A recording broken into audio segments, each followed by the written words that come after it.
Hi, everyone, and welcome back to the Earthdawn Survival Guide, a podcast for novices and masters alike. I am here with my co-master, not my master, Earthdawn Online developer, Josh. I am, of course, Dan, and on this podcast today, we will be discussing things magical and mundane. At this moment, I think we're going to start with things chronological.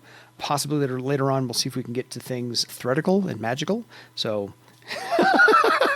We spent all last episode talking about emails from everybody else. I think that horse is dead. No, I'm going to flog that till I'm crazy, which may have already happened. Who knows? But by all means, if you'd like to hear us talk about anything you want us to talk about later on, email us at edsgpodcast@gmail.com. And right now, we're going to jump into the timeline and finally finish up and bring everything current to 4th edition. And this is mostly Josh's influence here, I'm assuming, with the rest of the writing team as well. Yeah, the first part of what we're going to cover is not my... Because we wrapped up last... I'm sorry, that's an awful way to put that. It's my fault. Why not? I'll take it. I'll take the blame. I don't care. We had wrapped up last time in our sort of coverage of the history of things with the arrival of the Triumph on the shore of Lake Ban, which is kind of the tail end of first edition, and the supplement Prelude to War kind of details a lot of the info there. And we didn't really get into a lot of the immediate after effects of that, but we will go through those and then go through the events that are included in the time jump of 4th edition, and basically bring everything up to the present day as of the Absolutely, because 1st, 2nd, and 3rd edition, I believe, stopped the timeline at 1507. That was the year that everybody was familiar in playing in, more than likely. Well, 2nd did not. Right, we talked sorry. about that, I think, all the way back.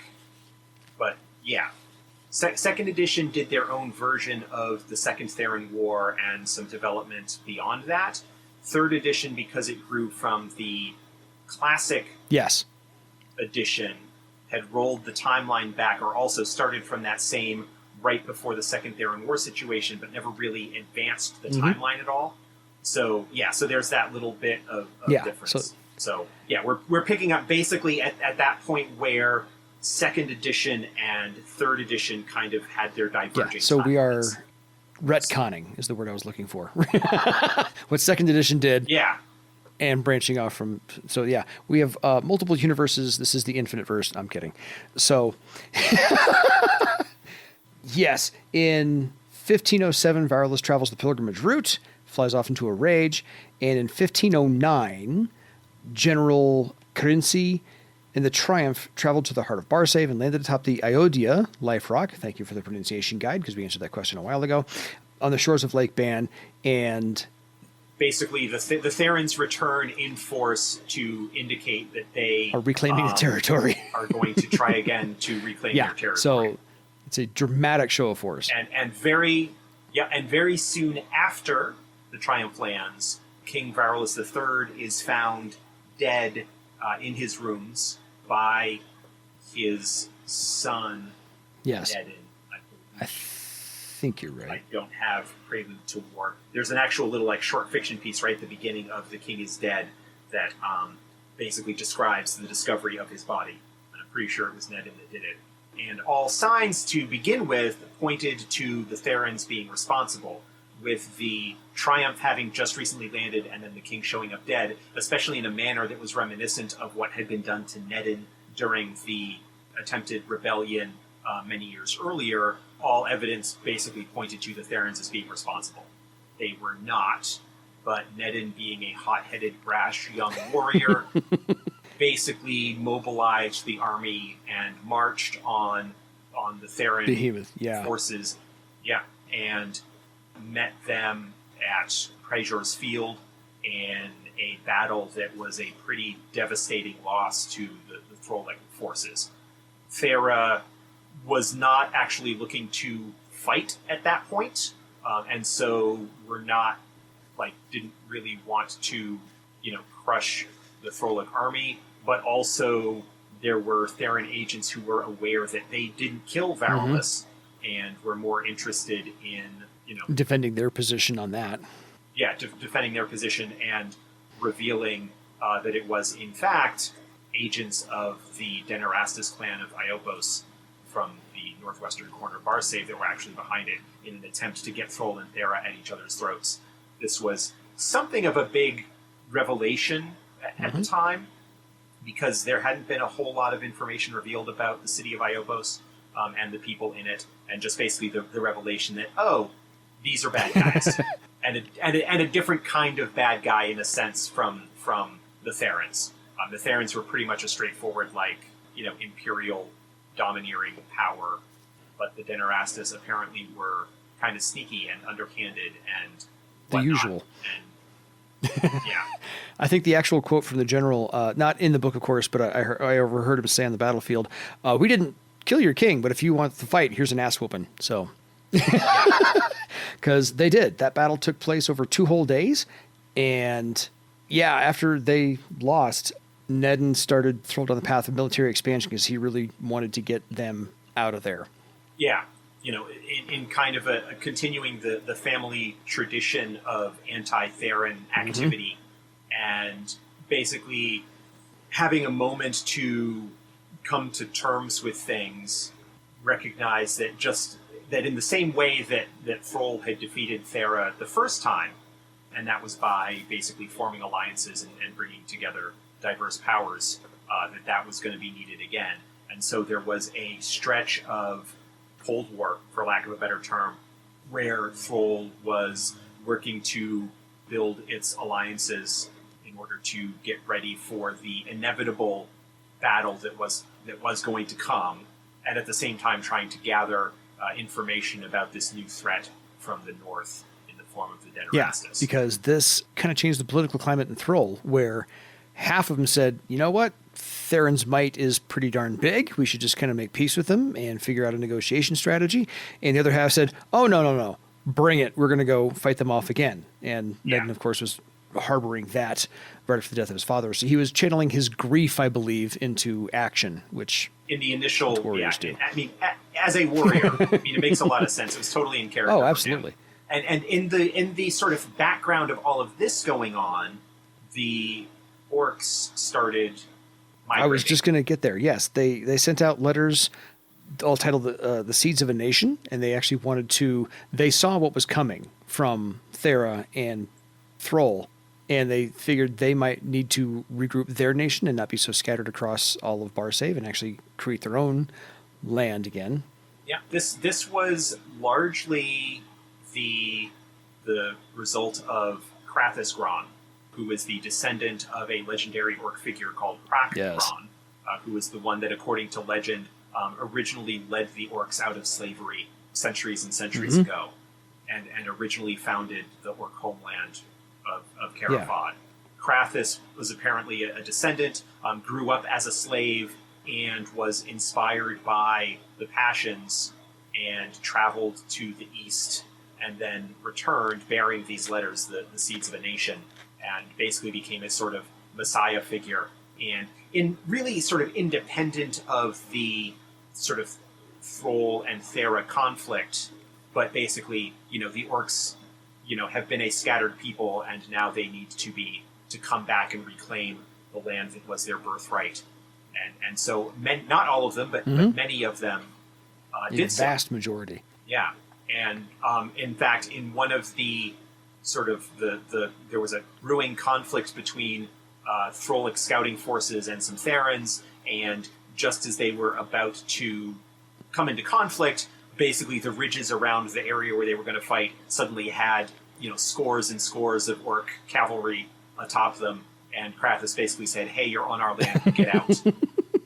Such an orc thing to do. So they did. Because I would not want to face that many angry orcs either, especially once they have a unified purpose of being anymore. So, they definitely fought off both the Therans and the Thrall army at Claw Ridge.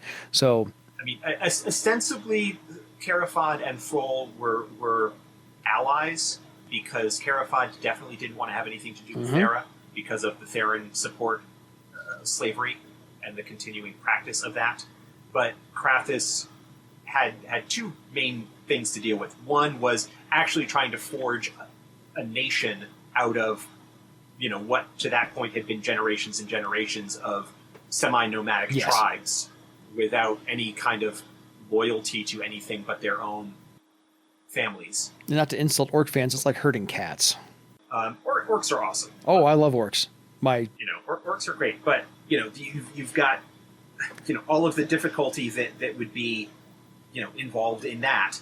Plus, Cara Fahd as a nation sort of ceased to exist in any kind of practical sense a couple of centuries before the Scourge, and so there wasn't really anything there.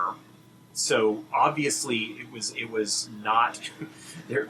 It's not like they were in any kind of rush to go to war. We need to actually build something first. Yeah. And that's what a lot of their focus was on sort of over the subsequent years.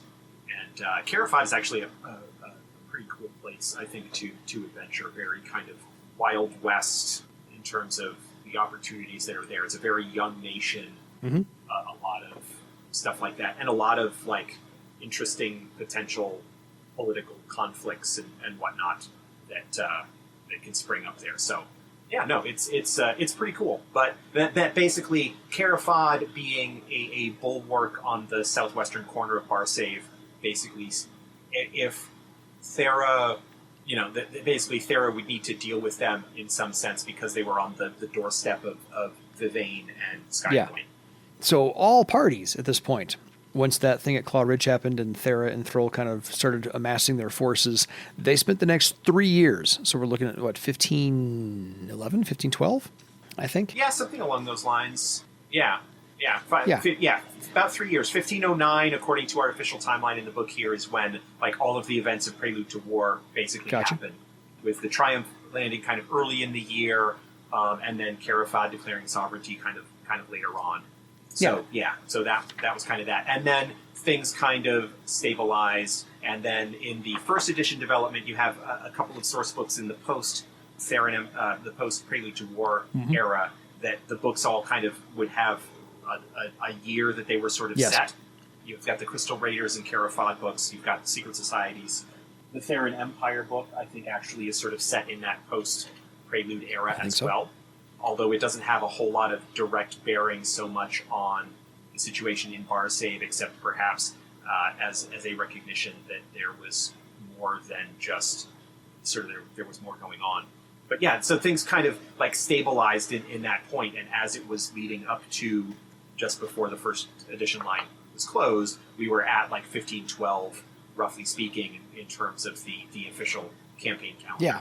So then we come across the Harwood Incident. So 3 years later, everyone's got this cold little stalemate going on, but they all know that they're raising their hackles back further along. So everybody had kind of this Cold War mentality going on where they had all their weapons amassing, and it was a stalemate where they would just stare at each other across the lines waiting for things to happen. And then everybody doing their own little intelligence gathering and their own little side projects and stuff like that.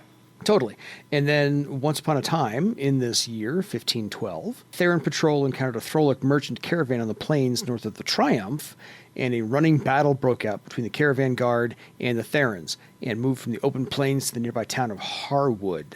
Unremarkable place otherwise, but it's named, and so therefore it's going to have some importance in this, and we'll get the names later. The exact cause of the conflict never determined, but the surviving members of the caravan were hauled back to the Triumph in chains. Therans claimed they were pursuing a fugitive, and the merchant house responsible for the caravan stated that the officer in charge of the Theran patrol pushed things a little too far, and the caravan was merely defending itself. So the survivors of the incidents told them, everybody, a group of adepts that got involved, causing events to spiral out of control as they did, and this just started to escalate all the tensions. This is the first... But so everything prior to this, everything that we have talked about up to this point is from original development, from first edition. The Harwood Incident is the first new thing, and this is where I basically sort of kickstarted the time jumping forward. Yeah. Okay. One of the weaknesses, there are a few weaknesses, but one of the primary weaknesses that I felt was the situation. Okay, sorry, let me take a step back. Understanding that we were going to do a time jump and that we were basically going to have the events of the Second Theran War having happened when we open on the 4th edition timeline.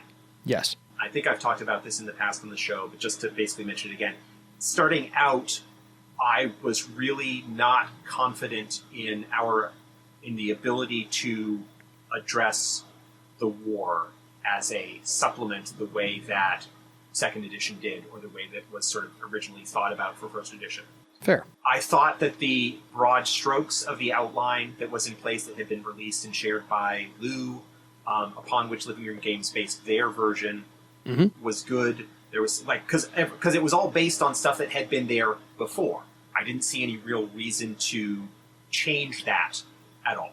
And understanding that that certain events were going to happen, and that the ultimate goal of that was to drive the Therans out of Barsave as a significant military power, and to shift the focus to the Denairastas as kind of the potential big bad threat. But looking to Living Room Games' publication of the war, one of the weaknesses, especially the early weaknesses in terms of what they had there, was that I did not feel that there was actually for lack of a better term, an inciting incident. Fair. In the way that the landing of the Triumph kind of triggered off this series of events that happened to remake the face of the province, in a sense. Yes.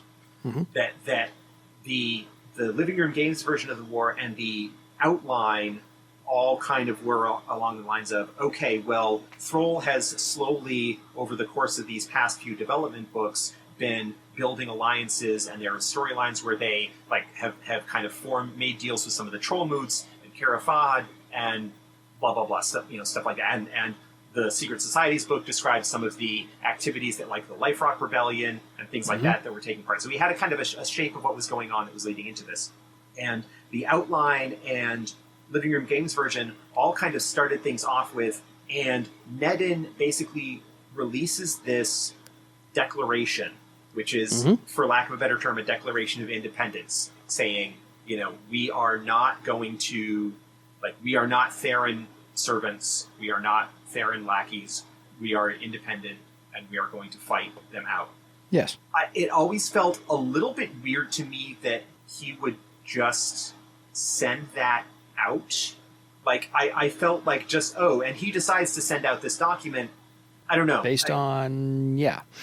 I mean, it's certain, it's not like the, it's not like the Declaration of Independence from the American history was any kind, but there were things that had happened that had started to rile things up and allow popular support for for independence, that allowed the people to come together to do that. To need to state that, yes. Yeah, for example, the Boston Massacre, or, various other things that had happened that those of us here in the U.S. get a really brief coverage of in high school. It was a very, very complex situation, but, basically... All things are. I felt that it would make for an interesting situation if there was an inciting incident, something that happened that would give Thrall cover to make this statement, that they were kind of prepping for it but waiting for the right moment, and this thing was seized upon as the moment to do that. And in the write-up in the book, I intentionally left it vague in terms of what actually happened, and I also set it up as, as you mentioned, kind of in the description, there was a group of adepts that got involved, and there's your group of player characters, that was showing up and kind of getting involved in things, and the Therans are saying one thing, the Thrall is saying another. Nobody's really knows what the truth is, on the understanding that the history chapters are told are to pull out a $3 word here, they're diegetic. They are sort of presented within the setting. Yes. They are these. This is the tale as it is told by the historian, sort of maybe a little bit after the fact. And so the Therans are telling one story, the merchant caravan, the Thrallic people are telling another. All that we really know is that something went down. The Therans, this caravan ran away. The Therans attacked a caravan. So this, it happened at this town. The town there were adepts. Nobody's really sure exactly the details of what happened. So the Adepts made it worse, or better. I'm reminded now suddenly of the bit from Invader Zim where that's exactly where I got it from. Worse or better? Better. But that had to be said. You made the fires worse. But that basically, like, I wanted to paint a situation that was, we don't know, like, intentionally, we don't know, nobody's really sure what happened, but it's a situation that allows Nedin to go, okay, I can use this as, if I spin it as Theran overreach, right? Whatever it was that actually happened, if I spin this as Theran overreach, right? It was an innocent political merchant caravan, the Therans attacked it, this will not stand. Mm-hmm. Whatever it was that might have actually happened, the truth behind the whatever, that was basically the inciting incident that I came up with for Nedin to then basically, for justification, for Nedin to make his declaration in the face of what was the political situation in Thrall at the time. Yeah. Because as was mentioned, there's kind of two factions within Thrall. That there's the side that really kind of wanted to just like make their money and make peace with Thera, and the side that was a bit more radical and, you know, wanted to continue the traditions of independence that had kind of been established by Varulus. Yeah, they're used to 400 years of being free. Right. We kind of talked about that. But with basically the Therans having attacked a merchant caravan, well, you know, hey, old guard houses that are really interested in just making money, they might do this to you too, right? Like basically just kind of, again, an inciting incident, a situation that allows Nedin to make his statement and say, okay, here's our declaration. He had probably been sitting on it a little while. He and Merrick's and other like philosophers and whatnot in Thrall had probably been working on this and had the opportunity to release it. Yeah, get it right and release it. And that basically it's, okay, this is happening. I am calling on our allies. We are going to let the Therans know that this kind of that this will not stand. We're not going to put up with this. And so we're gonna go and we're gonna drive them out of the Triumph. And once we do that, we are then going to, you know, march on Sky. You know, we're going to march on Sky Point and Vivane and kick them out of there. And it's basically like they had landed on Aardelea, and there was like, again, there was an incident there. Then we've had this thing, and again, it was just like, let me tell a story that doesn't have the detail, but people can understand what's going on. And if people want to play through that time, or at some point in the future, if we go back, and do a campaign book focused on the war, here are the rough details. Oh, and now we have a book that maybe provides more specific information. Or it provides vague enough so that you can like work this into your own game. So like this is the inciting incident that kicks off that time jump. No, I think that is a perfect way to do it, because I listened to a different podcast recently that had an interview with Lou Prosperi, the Jack Kirby of Earth Dawn, laying all the groundwork for the rest of us here, where the edict was give them just enough information so that they can run with it, but don't give them too much to bog them down. And I'm paraphrasing horribly on that one. So I think you did a fantastic job with the Harwood incident, because this does make Thera then made the first move and sent a cohort. Well, basically, yeah. I mean, so this incident happens. The first move was Nedin releasing the declaration, right? Yes. Basically saying, okay, we're not going to stand for this. I'm calling all on our allies to help us drive the Therans out. And the Theran response to that is, oh, wait, what? And basically sending, like, in much the same way that back in the First War, they weren't quite ready or weren't sure what was going on.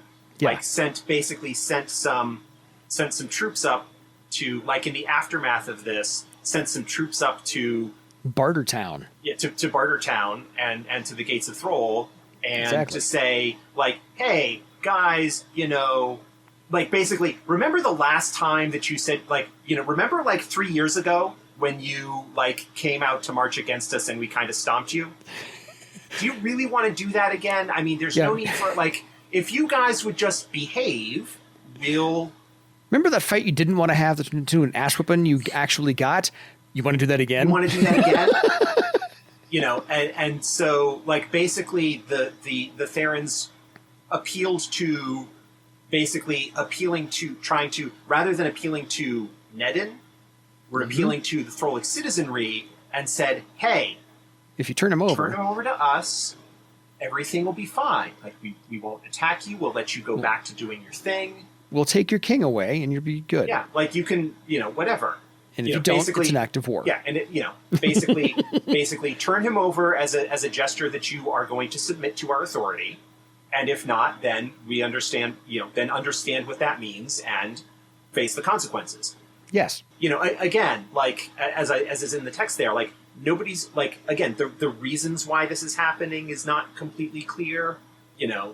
Like the explanation that's there is kind of the best one, is the one that makes the most sense, is that the Therans are like, we won before, maybe we can appeal to their better nature, or maybe, appeal to them, maybe instill a little bit of fear in them, and, they'll submit, and we'll have a coup or something along those lines that'll result in thrall. Yeah.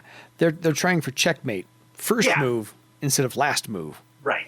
Yeah. Basically trying to go for an early resolution, and that basically by cutting the head off the serpent, in a sense, by removing Nedin, in power in Thrall, that they would end up with somebody on the throne that is more favorable to them, so that they could go back to doing what they want to do, which is basically rule things and not have to, expend resources to do it.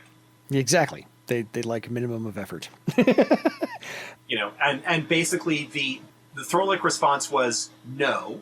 With 500 troops behind them. Basically sent their own troops out and said, no, we're not going to do that. And then, again, much like the Harwood incident, nobody's quite sure exactly what happened, but then, part of Bartertown burned down. A quarter of it. 25%. Like the parlay between the Theran general and the envoy from Thrall there at the gates was tense, but no fighting broke out. And the Therans were like, well, okay, then fine. And they kind of withdrew a little bit. And then that night, stuff burned down. Stuff burned down. And again, it's like, well, there were a number of possibilities as to how that could have happened. Was it the Therans causing problems? Was it like an attack, perhaps an attack maybe by Thrall against the Theran forces that got out of hand? Was it something, as actually I think later in the book I reveal that my official version of what happened is that it was something else. Like, it was completely unconnected to the struggle between Thera and Thrall. Yeah. It's on page 55 of the GM guide, The Great Fire. Yes. Right. Shortly before the Second Theran War, a large fire tore through Bartertown, destroying almost a quarter of the city and taking hundreds of lives. There are many rumors about the cause of the fire, but given its timing in relation to the hostilities between Thrall and Thera, most believe it was the result of Theran agents trying to destabilize the situation outside the kingdom and give Thrall a more pressing problem to deal with. Truth of the matter is that somebody saw the tense situation there as an opportunity to move against Clystone to try and kill him, because there had been new attempts on Clystone's life before. Basically, somebody tried to kill Clystone, and it got out of hand and burned down a quarter of the city. Yes. But it was actually completely unconnected, really, other than it was an active opportunity.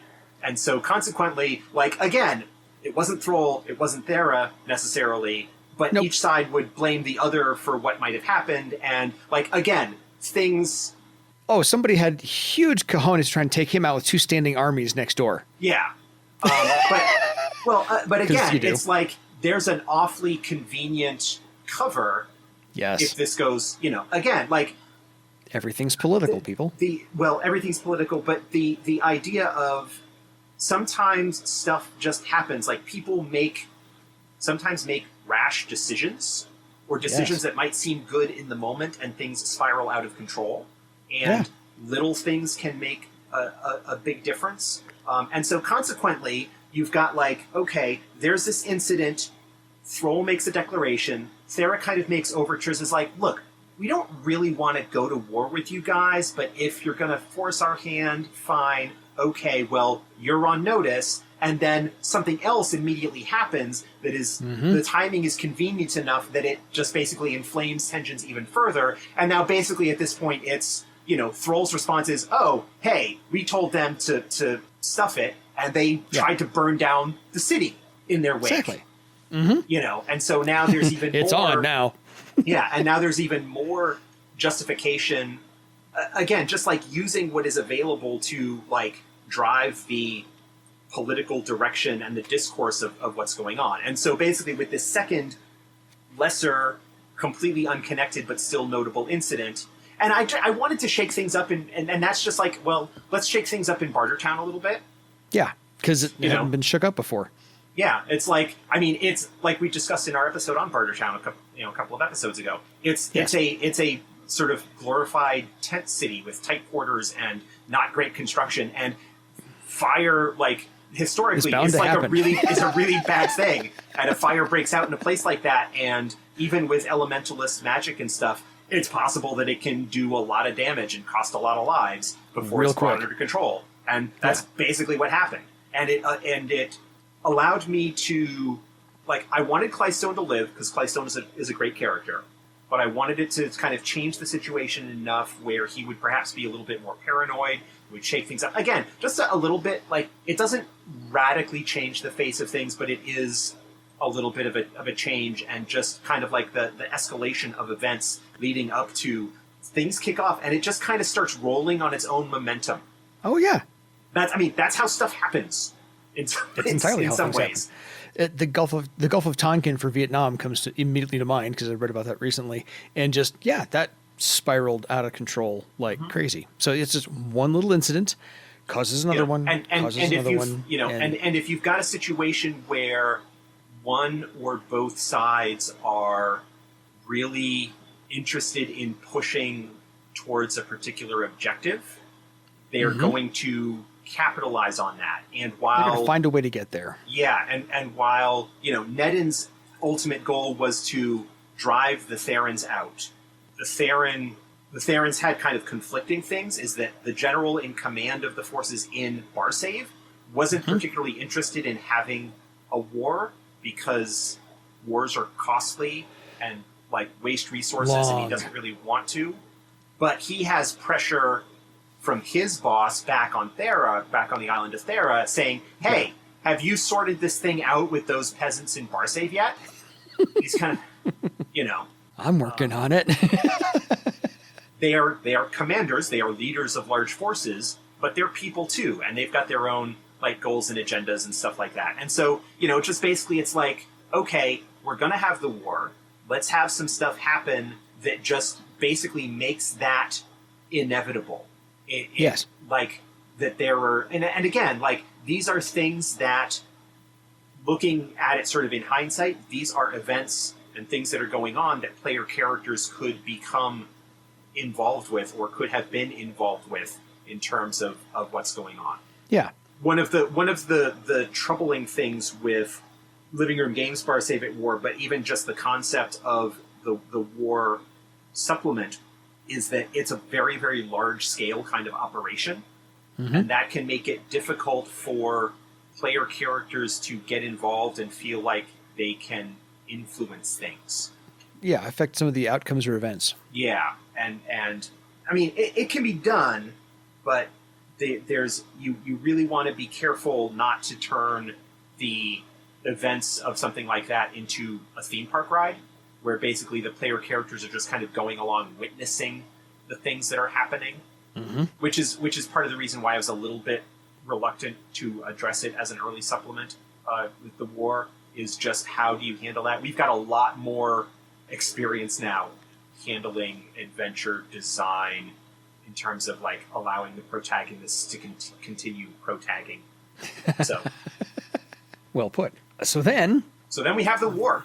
Well, then we have the war, but the campaign of harassment was launched against the Triumph, and even Queen Alachia sent a contingent along with Thrall to help capture and take over the Triumph. Yeah. So that was kind of noteworthy. Yep. This is one of those situations where the reason is not given in the history as presented here, because the reason, much like, for example, we talked about Aardelea a couple of, in response to a question a couple of episodes ago, and people may notice going through the 4th edition history chapter, we don't talk about Aardelea at all.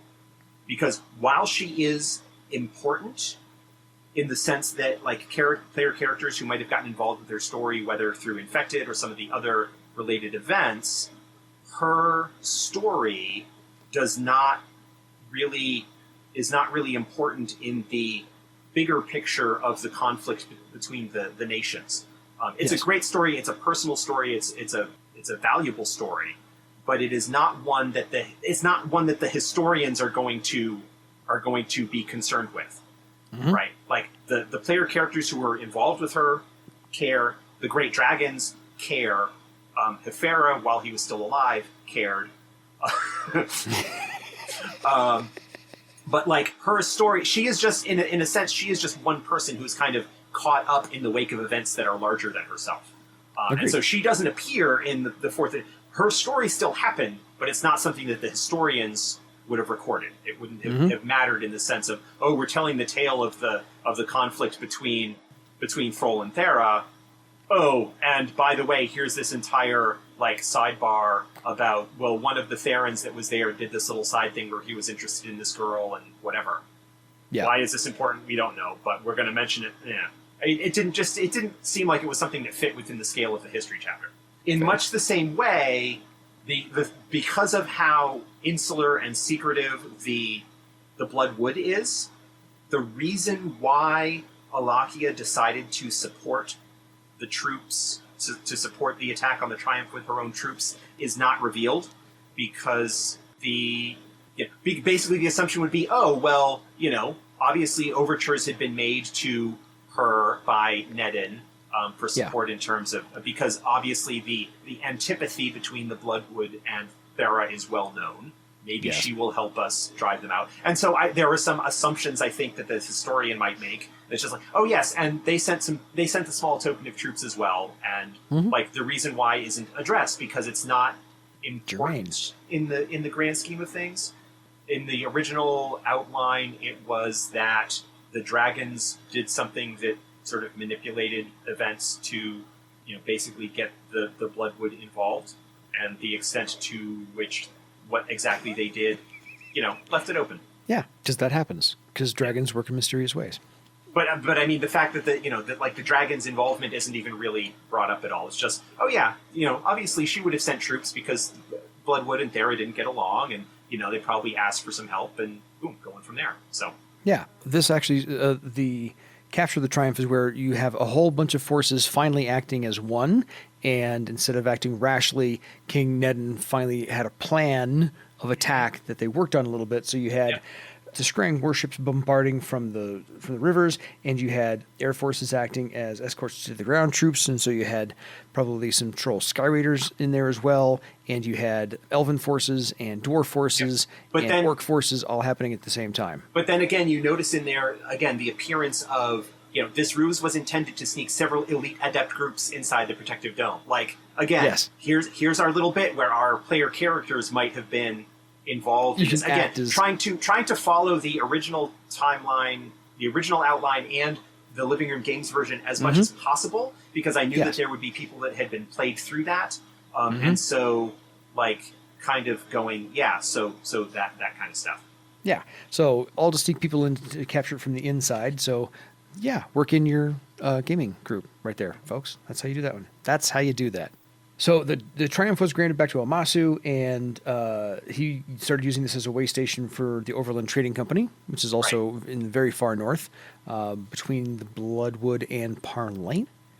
No, you're thinking of the Midland Trading Post. I am thinking the Midland Trading Post. Good gravy! No, I'm sorry, I've spent a lot of time there. The Overland Trading Company is Omasu's merchant company, and they are all over the place, based ostensibly out of Travar. It was kind of like, well, okay, if the Triumph gets captured, who do we give it to? Omasu is the most likely, because it's his life rock. He's from Ionia. I was going to say, he's a cinnamon first off. So yeah. And so that kind of like liberating it and sort of granting it to him as they continue to research or try and figure out what they can do to perhaps free or heal the life rock and the damage done to it by the fortress. Yeah. And then, since that started off the wave of Thrall fighting back effectively. We now come to Vivane. Yes. And this is a whole fun story that I'm pretty sure you had a little bit of fun in writing, but a lot of this is kind of taken from the original outline. So there are a lot of similarities between this and the second edition version. Mm-hmm. There are a couple of differences that are notable. But again, I think you left it open so that player characters who've gone through this could insert themselves in these little tiny sections, which perhaps was not done in the original Living Room Games version. So, I believe that's the main difference. The original idea was a good one. The foundation and the outline that was there was a solid one to have taken place in terms of the tactical plan of Thrall and her allies was a good one in terms of how they were going to do things. And I didn't see any reason to dramatically alter that in any way. That the changes really came out in the details as opposed to the broad strokes. Yeah. So a good idea is still a good idea. So why would you not use it? So at this point, 2,000 cavalry from Cara Fahd joined up outside Vivane and Sky Point. Jairus sent a small force as well, a couple of airships. The great dragon Vastanjas joined the fleet, accompanied by 3 smaller dragons. So this is the first time we have dragons getting involved. Yeah. Overtly in public instead of just behind the scenes pulling some strings. They had been behind the scenes quite a bit, and they are behind the scenes here as well. Vastanjas, being of the great dragons active in Barsave at the time, being the one that was most friendly and open to the younger races, as the dragons put it, basically ended up kind of going and getting involved there. But then, of course, basically the Barsavian Alliance, accompanied by Vastanjas, are attacking Sky Point, which is the Theran base of operations that their air fleet is based out of. Overgovernor and commanders and all that sort of stuff is based out of the massive fortress. But there's also the city of Vivane, which is not terribly far away. But the Alliance could not necessarily handle both. Mm-hmm. But basically, as it's related in the history, the horror cloud Stormhead, which, as long as anybody knew, had just basically been sitting on top of that hill a little ways away, suddenly started moving. The history, the secret behind this, for people who have read the original timeline or read the second edition version or whatever, is basically the great dragons did powerful ritual magic to basically bring it there. That the dragons were going to deal with Vivane to prevent it from reinforcing Sky Point so that the Alliance could deal with it.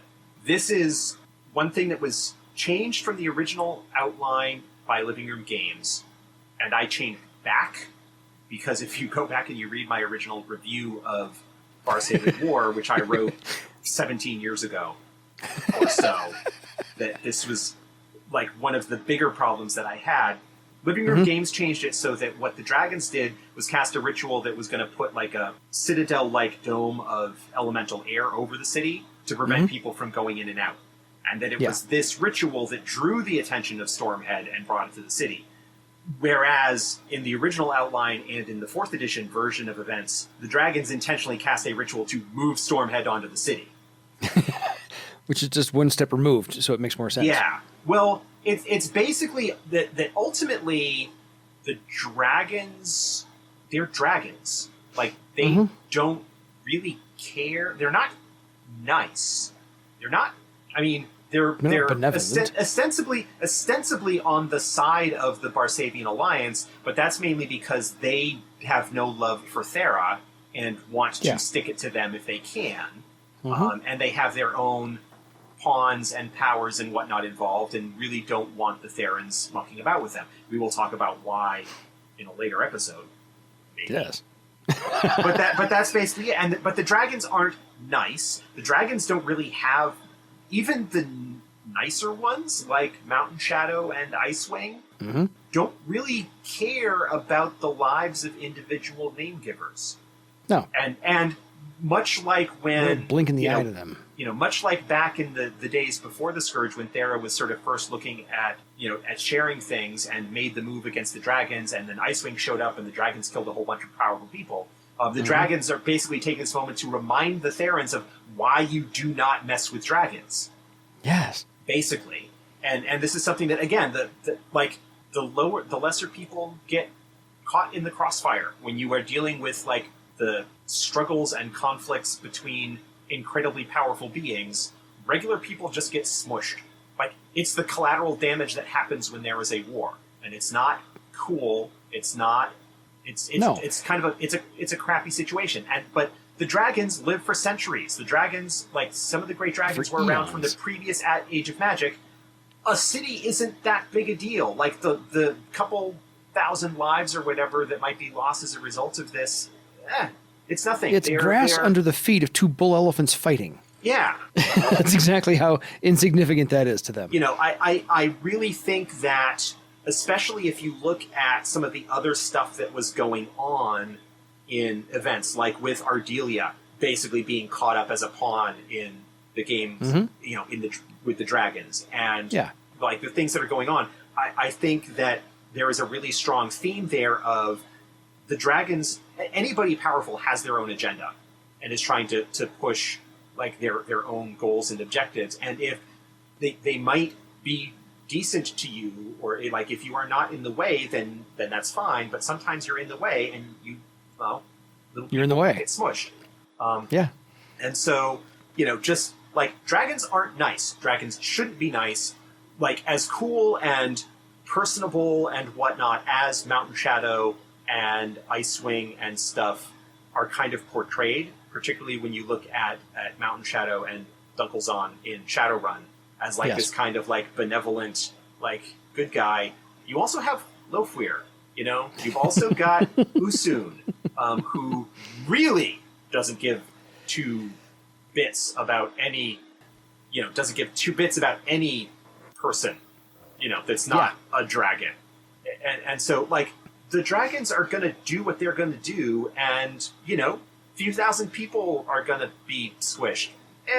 You know, it's kind of a shame, but their lives were just an eye blink to us, so it's not thematically. And I just want to remind people that, you know, dragons ain't your friends for the most part. Like, they're, you know, they are powerful, they are inscrutable, they will do what they want, and there's not much about it that you can do. I will quote my favorite Marvel villain from my favorite Marvel movie: "An ant has no quarrel with a boot."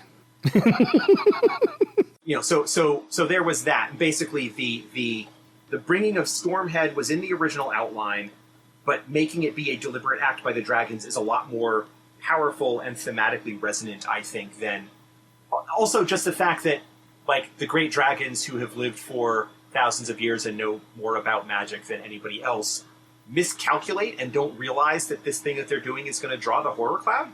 Yeah, it doesn't make any sense. Dragons, all the dragons working together, and there was a lot of stuff like in the Dragon Sourcebook and some other stuff that Baz and Jazz had talked about. It's like, yeah, ritual magic is powerful stuff, and even we are reluctant to mess with it. The fact that they broke out the ritual magic to do this thing with Stormhead is a big deal, and the fact that they would do that, for lack of a better term, casually, and as a result miscalculate and bring the cloud onto the city, just, it never sat right with me. No, fair. I can't imagine the dragons would be rash, and they would calculate this out ahead of time, because it is ritual magic. They would double, and they, like you said, they know how to do this. Yeah. And it would make more sense for them. Oh, really? You want to mess with this? We're going to sick the horrors on you. You know why? Because we can sick the horrors on you. Yeah. That's a dragony thing to do. Yeah. So they're dragons. Dragons are awesome. Dragons are terrible.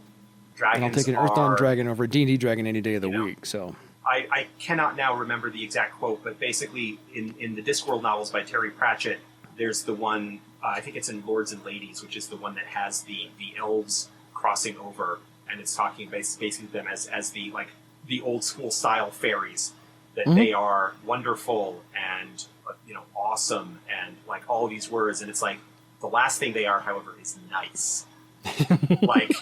like basically using the original definitions of some of the words that have gotten, like, a positive connotation, but that, like, just stuff like, I can't remember the exact phrasing right now, but anyway. It's okay. But dragons should be like that, awe-inspiring, and when you recognize what is going on and what they are capable of, you really should be nervous about going up against them. So yeah. That being said, Destruction followed in the cloud's wake once it actually got to the city. So Stormhead caused significant damage to Vivane, and the bulk of the fighting took place in the skies. So Throlic airships, captured Theran vessels, everything just absolutely bombarded the tower's defenses, and dragons and crystal raider vessels intercepted and disabled Theran airships, and it was just a big old brawl, essentially. I mean, it was your classic throw everything you can on the screen. Yeah. From Star Wars, it's just, there's 1,000 things going on at once. Yeah, it's your battle at Minas Tirith. It's, Yes. So, what happened where we can actually kind of almost work in anybody's player character party? King Nedden directed and led the fighting from aboard his galleon when danger presented itself by the Theran weapon. Yeah, the Therans basically had this powerful magical laser beam, for lack of a better term. Fair. They could, but it's sort of like the Death Star weapon Beam. Like Yeah. if you're thinking of in the battle in Return of the Jedi, right? In the, Yes. the climactic battle in Return of the Jedi, the space fleet over the forest moon of Endor, where the Death Star's weapon is live and it's using it to fire occasionally to blow up the capital ships. Like that's the sort of thing that's going on here. It's like this weapon doesn't fire very often, but when it does, it's devastating. Massive.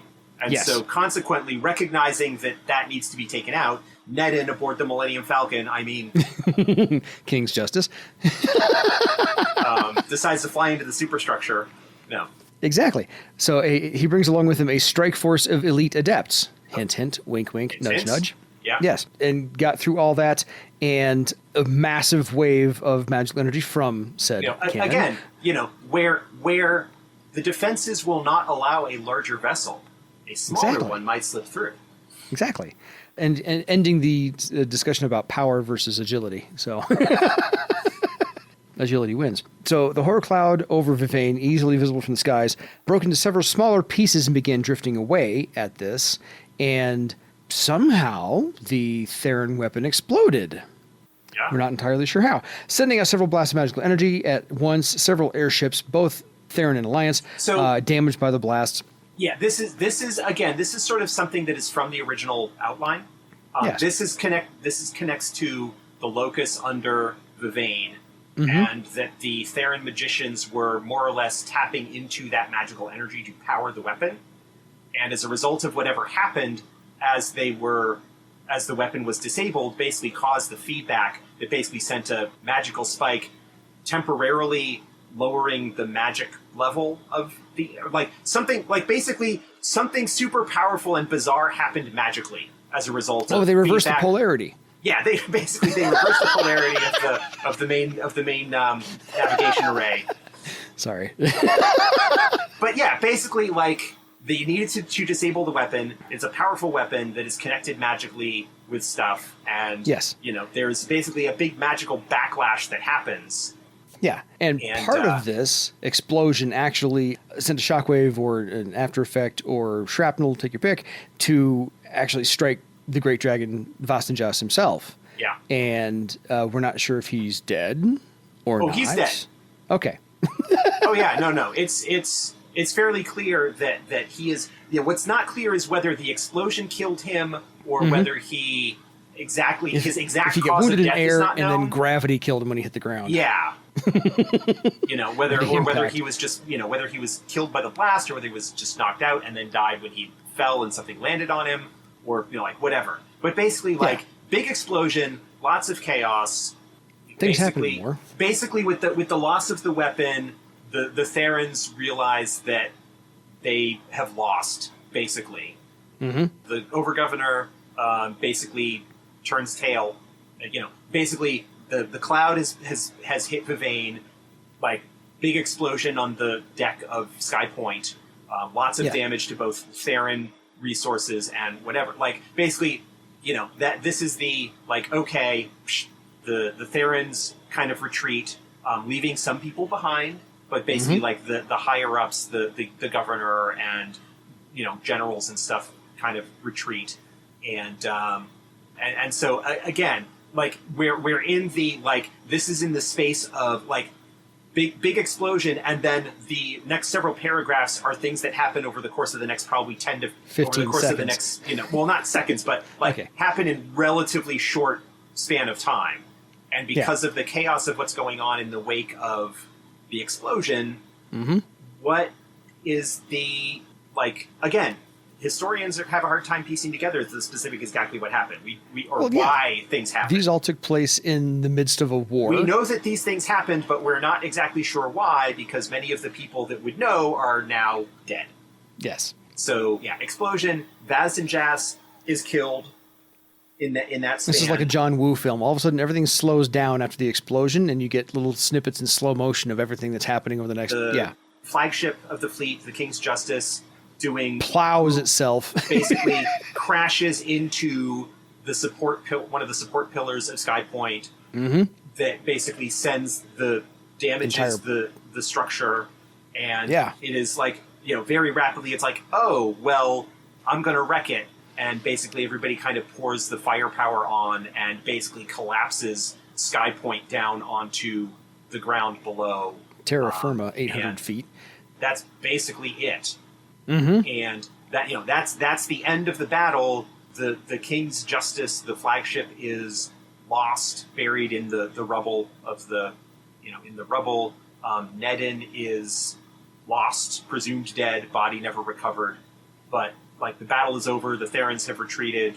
The Barsavians have won the day, but at a fairly hefty cost. The cost of however many lives were killed by the horror cloud in Vivane, the loss of the troops in the regular battle, loss of Nedin, and the loss of a city structure that fell 800 feet and killed probably 10,000 people or more.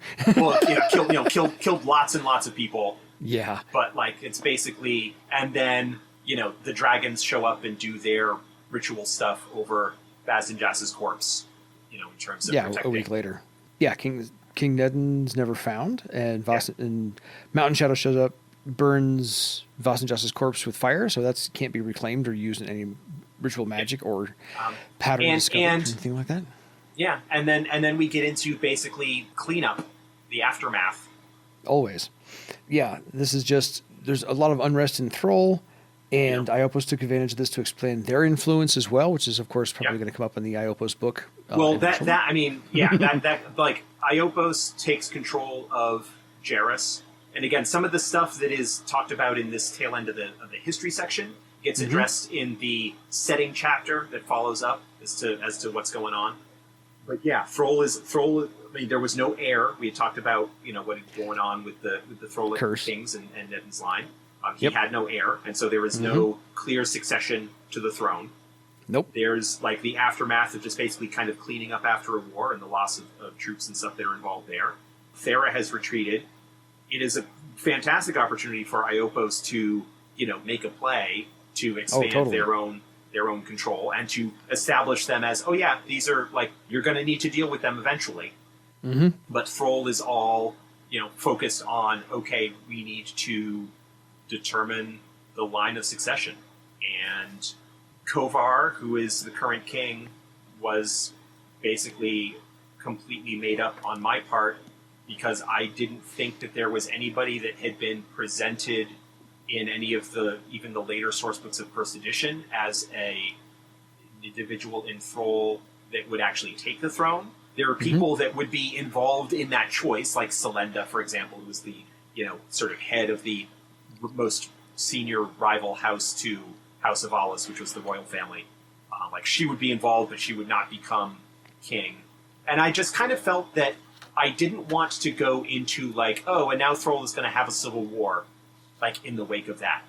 That seemed to be a bit too much, and that in the wake of that, there would be enough people interested in kind of keeping, we need to mourn the king, we need to mourn our dead from the war, we won, I think enough level heads would have prevailed to put forward an unremarkable compromise candidate that would basically, in the wake of, our previous two kings, Varulus III and Nedin, both basically antagonized Thera and whatnot. And, we kind of just want to quiet down and we won, but it's not maybe a Pyrrhic victory, but it's kind of rough. And so, yeah, I just like made up someone who basically got chosen as the new king. Well, and you probably saved about 16 pages of writing space by not actually saying, now we're going to go from a monarchy to a democracy and all that. Yeah, like that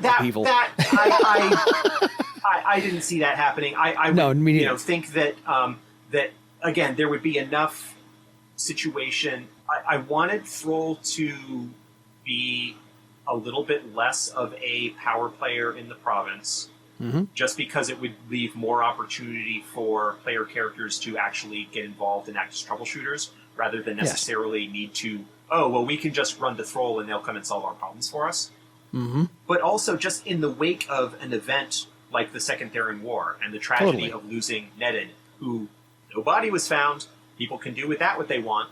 Exactly. There is absolutely a living legend cult that is sprung up around the ruins of Sky Point that are convinced that Nedin actually has faked his death and has decided that, he was never really wanted to be king anyway, and so has basically gone off to just be a warrior adventurer again. Well, yeah, he probably, from their point of view, rose from the ashes and looked around and says, "Oh, we defeated him. Great, my job's done. I can go disappear now." Whether that, we have not decided whether that is actually the case or not, whether he is actually alive or dead. But that's why no body was found. People can do with that as they wish in their games, and I think it provides a good opportunity for like cults and beliefs and stuff like that to come up, not only down there but also in Thrall. That there will be people who don't see, like, if Nedin is actually alive, then like the current king is illegitimate in some way. Like, there's a lot of potential that can be explored later on. But I also wanted to, in like setting the status quo for the 4th edition era, like deal with the war.